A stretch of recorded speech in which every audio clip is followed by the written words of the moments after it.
Γεια σας! Γεια σας, είμαι η Σταυρούλα. Είμαι η Ζέτα και σας καλωσορίζουμε στη θεατρική μας παρέα. Θα παίξουμε θέατρο. Θα κάνουμε δηλαδή θεατρικό παιχνίδι. Και τι είναι το θεατρικό παιχνίδι? Είναι η ανάγκη του κάθε ανθρώπου να εκφράζεται σωματικά, λεκτικά, ψυχικά. Μα δεν υπάρχει σωστό ή λάθος συναίσθημα, έτσι δεν είναι, Σταυρούλα? Ίσα ίσα, μαθαίνουμε να αποδεχόμαστε όλα μας τα συναισθήματα. Εντελώς. Από 5 έως 105. Έως 105. Και 106. Και 106.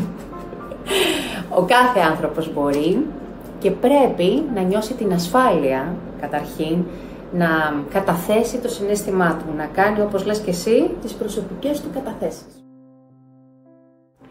Στο Petit Paris στη Γλυφάδα, κάθε Σάββατο.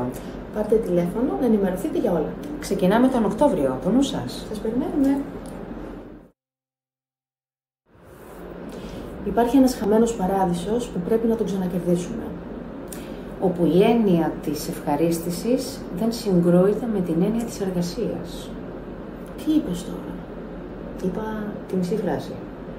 Την άλλη μισή τι είπες εσύ?